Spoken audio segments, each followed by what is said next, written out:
Roll call. I'm CGN. I'm Naegleria. I'm Yoshifan. I'm Indextric. I'm Darkeye. Thank you very much. CGN, it's yours to take away, I think. What? It's yours to go when you're ready, I think. Ready on the timer? Should I count to 3 or? Just count down 3, 2, 1, go. Alright, 3, 2, 1, go. So to start off, as the person who ran this game this year, I want to say, if you thought my run was impressive, you better stay tuned because this guy's going to blow your mind. So you heard it from me. Hopefully. That confidence.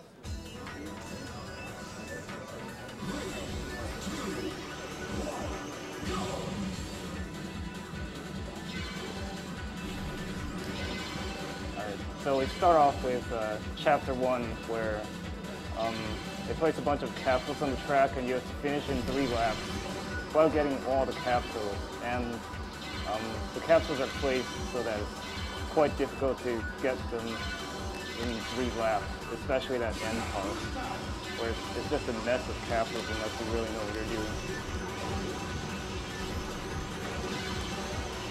You can turn really fast, take at the capsules using a technique called quick turning. It's just a bunch of shoulder button presses. You press L and R in a control stick direction, and then you release R if you're turning left and L if you're turning right, and that allows you to turn really quickly without losing a lot of speed or skidding.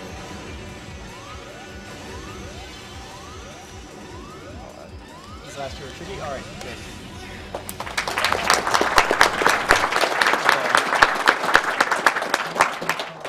Now, the second best time by like the silver medal holder for this next level is 36 seconds. $20 if you beat that. So it's got something called shift boosting, which is like the absolute hardest trick in the game for like humans to do. Basically, if you leave the track and come back on like 1 or 2 frames later, you get a boost. I don't understand why. Does anyone have a clue?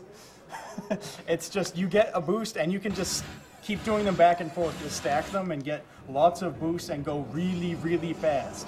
And this is really, really hard. Yeah, if you fail it, you pretty much are instantly dead, so it's very risky.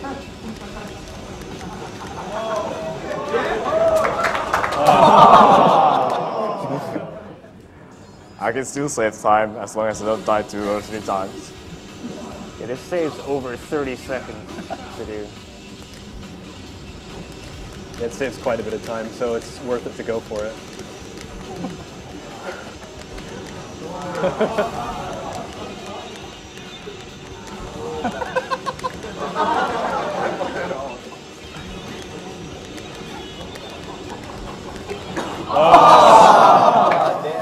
So, if he gets like a 36-second time, he'll be at about what Yoshifan would be from not doing shift boost last year, time-wise. You notice that after he does a shift boost, he turns his engine off. That's a technique called momentum throttle. Basically, when you're above like roughly 1,200 to 1,300 kilometers an hour, having the engine on makes your speed go down faster than having the engine off. Yeah, the reason being, like, when your engine's off, you'll lose speed at a very low linear rate, and when you turn the engine on, it'll crank down to the top speed really fast. It's just a quirk with the physics. There's a lot of quirky physics in this game, as you might be able to tell. That was a really bad time.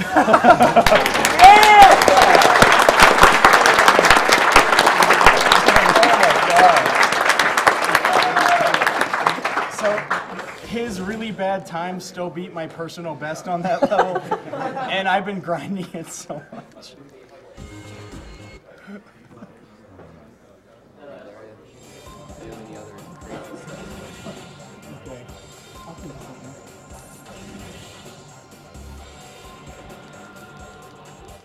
Oh well. All right, so in chapter 3, you're going to see a few more techniques. So there's a bunch of jump plates in this stage, and so what CGN is going to do to get the most speed out of this is after hitting the jump plate, he's going to dive down and do some side attacks. those actually, those side attacks actually speed you up in the air. He does an MTS off of it, so he hits the jump plate with more speed. It also means you have to do air strafing rather well. It's also really risky. God.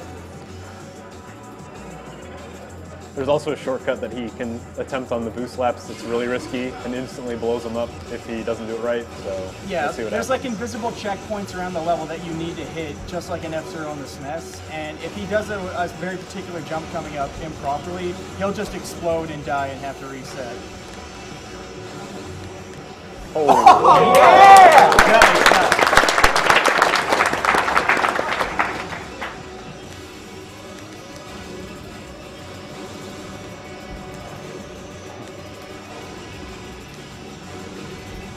Now, any sane person would not do that on the third lap.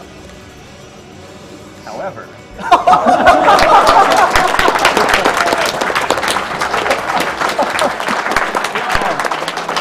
And at the end, he's doing a rail slide where it was something you could do in F-Zero X, and they tried to make sure you couldn't do it in the GX engine.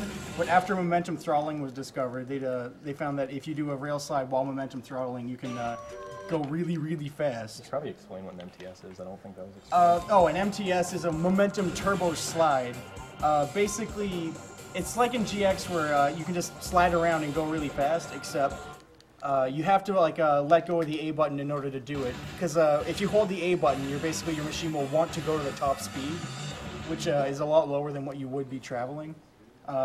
Basically, you just turn 90 degrees and then strafe forward really fast. That's the best way to explain it. Alright, so here we have Chapter 4, which is basically the death race of this game. And so the objective technically is to just defeat Michael Chain, who is number 1 in the ranking in this race. But it turns out that the strategy is basically to defeat everyone else. And the reason is Michael Chain slows down at the end under one of two conditions, either defeating everyone else or when there are 5,000 meters remaining in the course. And also if you don't defeat everyone else, they kind of like shield around Michael Chain, making it very difficult to get him. And there are 2 different kinds of attacks you can use.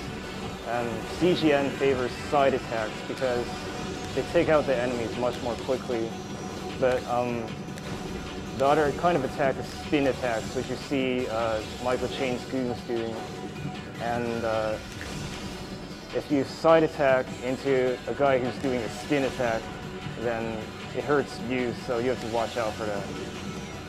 Yeah, and one thing is that all the AI in the game that attacks you will always use spin attacks, except for Deathborn in Chapter 8. He's the only one who will ever do side attacks. It's the only AI that will do it. Every time you retire a machine, it gives you a small burst of energy, which you can turn into more boosts. So it's really advantageous. Oh, wow!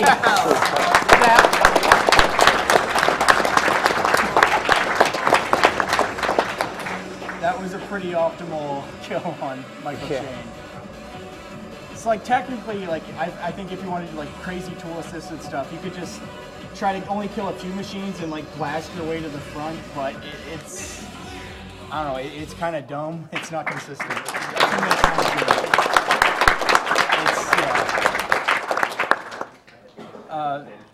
For Chapter 5, $40 if you skip a capsule. You don't have to do it. It's just $40. I would consider it. All right, this is Chapter 5. A lot of people think it's one of the hardest stages in the game. You have 40 seconds to escape this exploding tunnel, and if you don't, you die instantly. It looks pretty simple, like a straight line, but there are walls coming in from the sides and above that try and crush you and stop you from moving. Additionally, you have a full energy meter when you start, but the only way to recover energy is getting capsules, which are really small and hard to hit. So during this chapter, CGN uses a technique called momentum throttling boosting, where in between boosts he turns his engine off. This means he can travel really fast, way faster than you're supposed to, and optimize his time as much as possible.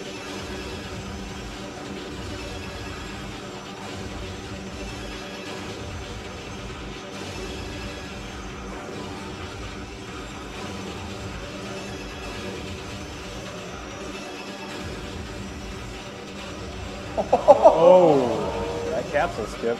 Hopefully. Oh wait, he doesn't have a boost at the end, so this is gonna be a little.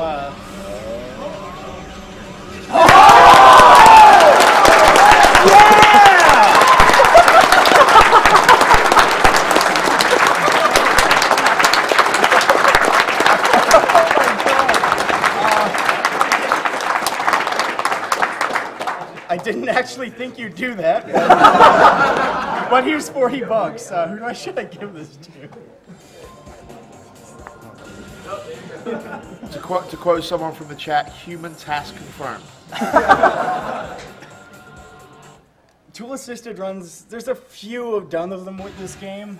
They're all really crazy because there's just stuff that human hands physically just cannot perform, like 30 hertz mashing and weird random RNG stuff that's just no human will ever get close to tool-assisted runs. Alright, so for this chapter, you have to keep your speed above 800 kilometers an hour or you explode. There's a bomb strapped to the car. And for the most part, it's not too tricky. You just have to watch out for the cars driving on the sides of the road and also dirt later on the level that will slow you down. You must boost through the dirt or else you'll slow down too much and die. Also, in most cases, if you accidentally hit a wall, if it's not like the lightest of wall taps, then you will probably go under 800. Yeah, like if you get hit on the side, you might be okay. If you get hit on the front, you're done. You're reset.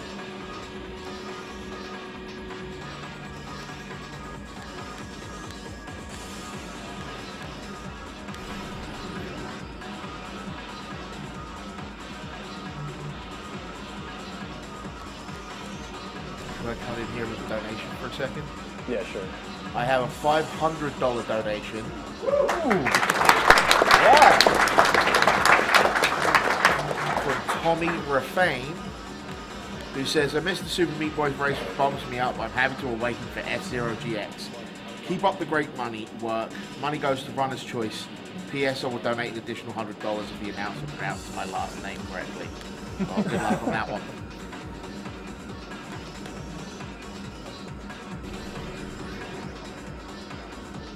Oh yeah, when there's one quirk with the boost plates or the dash plates, if you hit them on the very, very side, you'll get like 1.1 times the boost.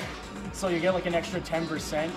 But it's like half the time when you try to do that, you'll just miss the plate entirely. So it's another very mean thing about this game. Alright. It was a bit more scary than it needed to be.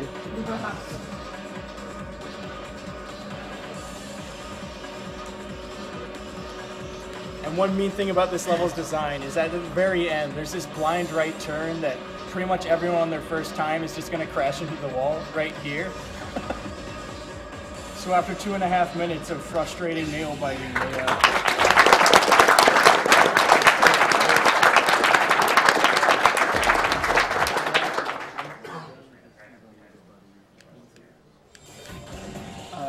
here's another $40 for Chapter 7 first try.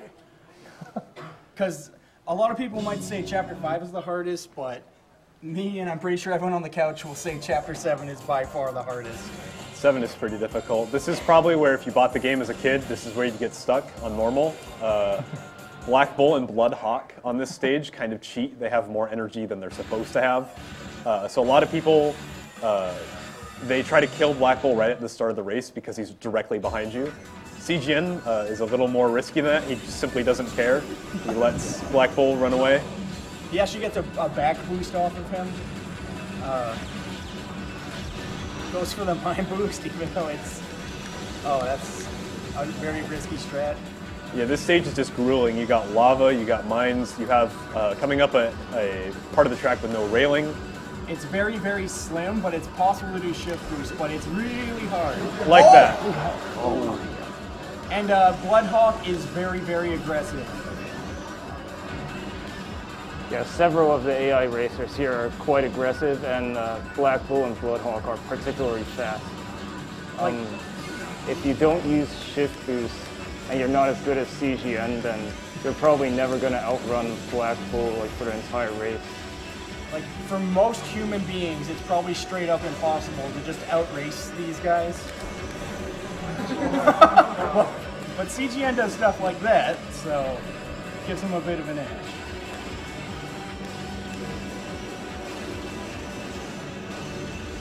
And like, with the story mode programming, like, all the vehicles will have like better acceleration and better top speed, except for you, of course. And it makes it really, really hard to do this chapter. One thing to note is because we're on very hard, it's 5 laps instead of 3. So not only do you have to deal with all this stuff, you have to deal with it for way longer than normal. So yeah, like Chapter 5 requires really hardcore execution for 40 seconds. This chapter requires hardcore execution for about 2 minutes, which is why I would say it's harder. Yeah, it also has really insane rubber banding, so if you go really fast, they'll still be right on top of you, and in fact, if you stay ahead of them the whole time, they'll get about a 2:35, which is better than most human players can get on this stage. I think that's my personal best time, actually.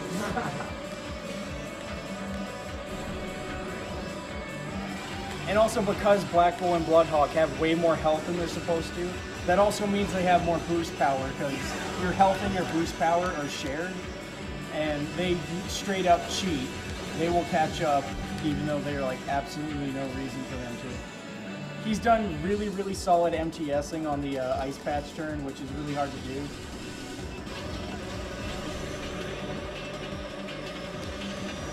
And right there, another MTS.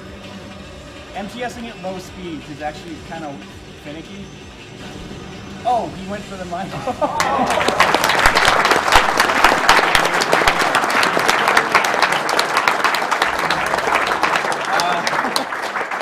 So that was indeed first try. And just before we start the next race, I would like to announce we just hit $350,000. Oh yeah. And with that, thank you to all the donators out there. And my shift's over. I'm going to hand off to the next person.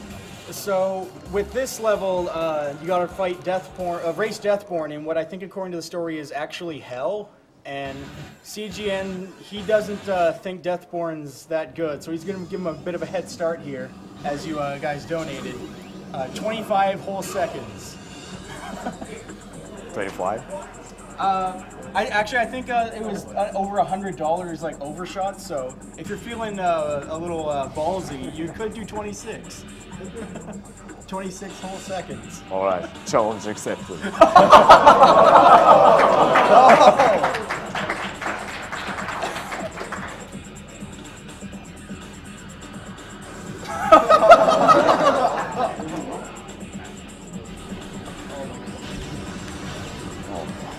That's a bad start.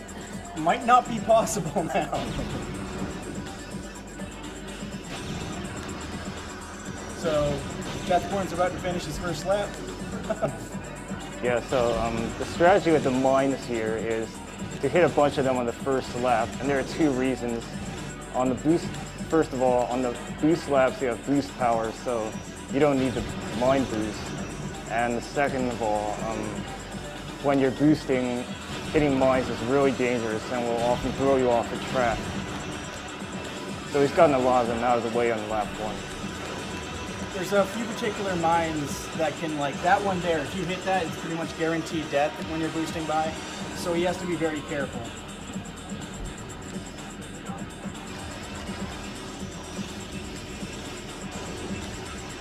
Also, the lava pits do a lot of damage, so he needs to be careful not to sit on those for too long.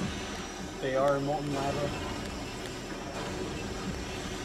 And doing an MTS there is optimal, but I wouldn't do it. It's a little. Well, that's why you're not running. Yeah, precisely. What he actually does there is an MTS into a quick turn, which is an interesting like combination of 2 techniques. So you need to like lose traction and lose grip altogether in order to initiate an MTS. There's a few ways to like initiate the MTS, and there's also several ways to exit it. Depending on the turn, there's multiple different ways. Like you'll be seeing quite a few different ways to exit MTSs here. Although to really like try to figure it out. it's actually quite tricky to follow because he's going roughly the speed of sound.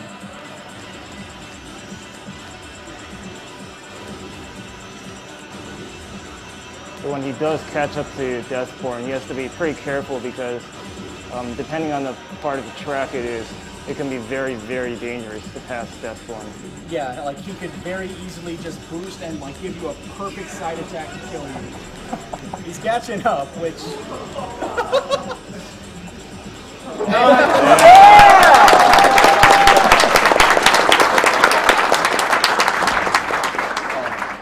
One thing to note is Deathborn is basically invulnerable, so you can't kill him. And if you do manage to kill him, he'll just respawn in 5 seconds anyways. Yeah. So you just gotta outrace him. And I would say he got outraced. Yeah, yeah.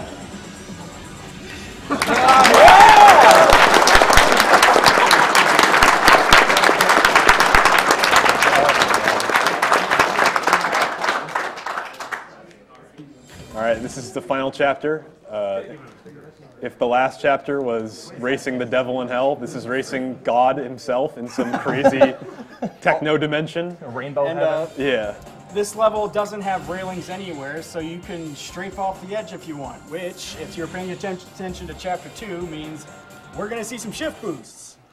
Hopefully. Oh, yeah. If he's going hard at it, and going ham or whatever kids say these days.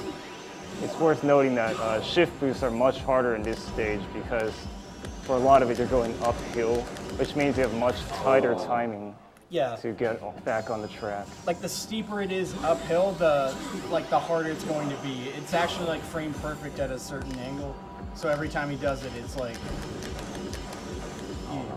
Also, the slower you're going, the harder it is. So at the very start here, it's actually really, really hard to do a shift boost.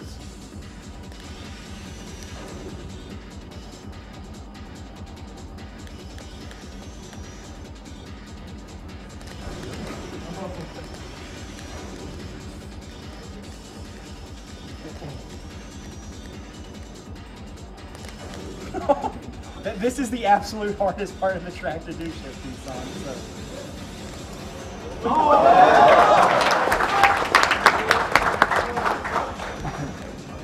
This game's physics is weird.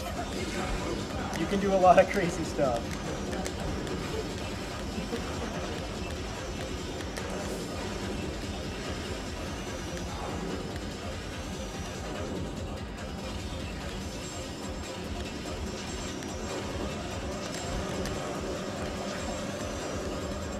So, most human beings, when they're playing this, they'll save boost for this section, so they have enough speed to do like a dive. But CGN just does like a wonky MTS and then a side attack dive.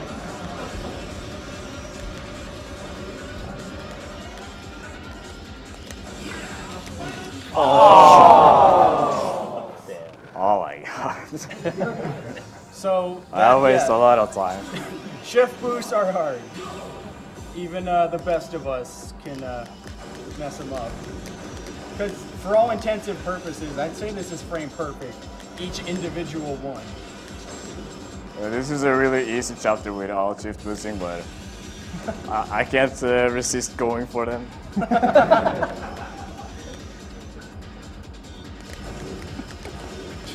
You should not be doing You're over almost 2 seconds ahead. Just take your lead. I want to go fast.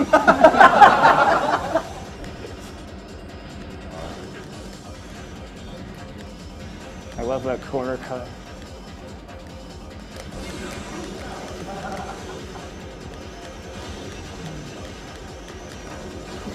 You're going fast.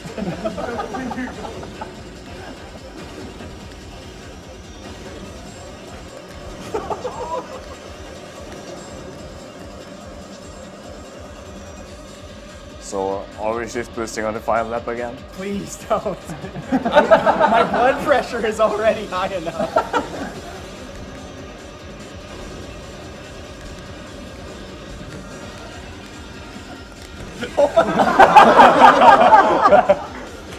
There is something wrong with you. Humans should not do this. Were you sent from the future?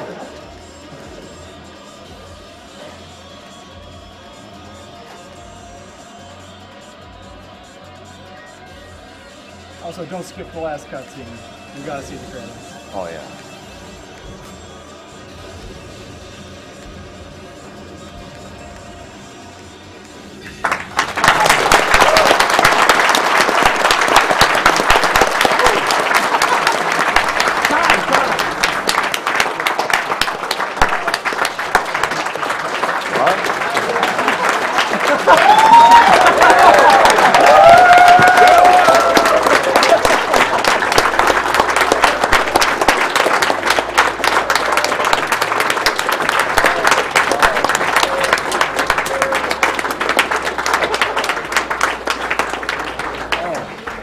What was the time?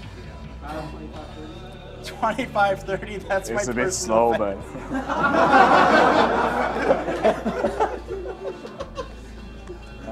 Oh my god. I did. I wanted to like mention the TAS where the replay like failed just because of shift boosting. I did manage to pull off a lot of risk, so I hope it was entertaining. Also, I did die like 3 or 4 times. So, yeah, if you want to purchase this wonderful game, it's roughly $15, including shipping.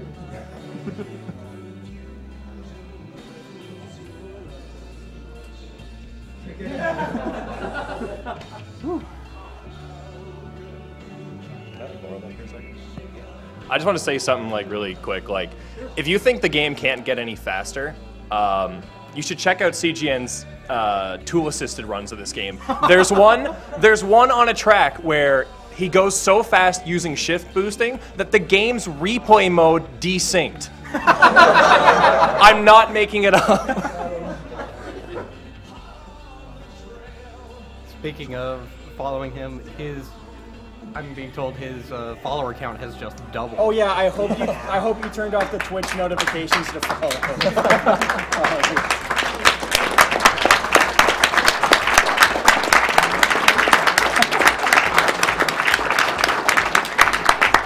So yeah, last year when like CGN couldn't make it and Yoshifan was doing their run, CGN would average about 7 viewers on Twitch. Yeah. So it's probably that average is probably gonna race a little, I'm guessing. Also, the credits music is like awesome.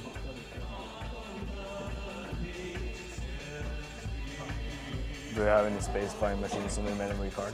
Yeah, I have space flying. We had time to show off some really hilarious glitch. Oh yeah. Oh, babe. So on F0Central.org, that's FZEROCENTAR CENTRAL.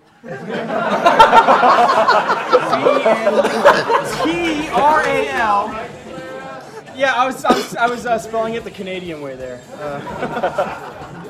But F0Central.org, which servers might be down in a couple seconds, there's 3 ladders. The max speed ladder, the snaking ladder, and the open ladder, which has space flying, which CGN can demonstrate here. So to do space flying, you need a really light machine. And unfortunately, I forgot to include some of my memory cards, so he's going to make one really quick. Oh yeah, good thing you didn't use my memory card for the emblems on the machines. But there's actually 2 non-custom vehicles which can do it like okay, Super Piranha and Death Anchor. But they're like, you pretty much need a custom machines designed specifically for space flying in order to do it with any like speed. It's really, really weird. I don't know why it works, but it's a thing.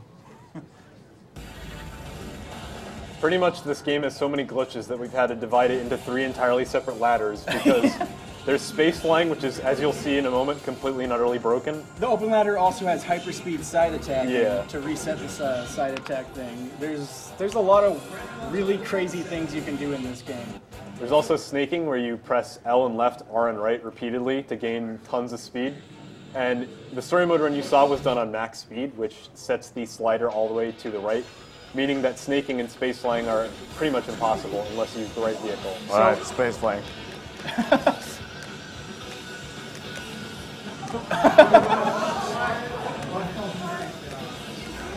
So, he's on lap 2 after 8 seconds. Last lap, all right. Last lap. And you can just... Is this Darkeye's memory card? Okay, his personal best time is going to get destroyed.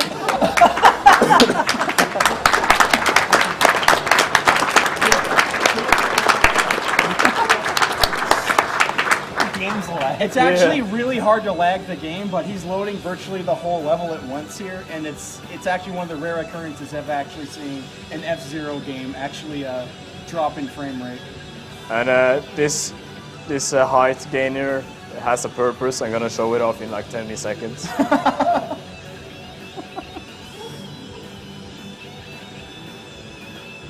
Welcome to F-Zero. Alright.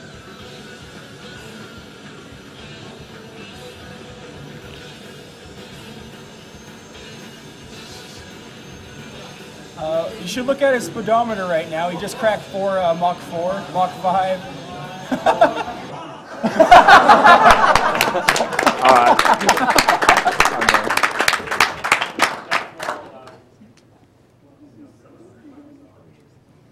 What's our viewer count right now, just for... Wow. Nice. So, Alright. that's F-Zero GX. Yeah. I hope you enjoyed it. Another round of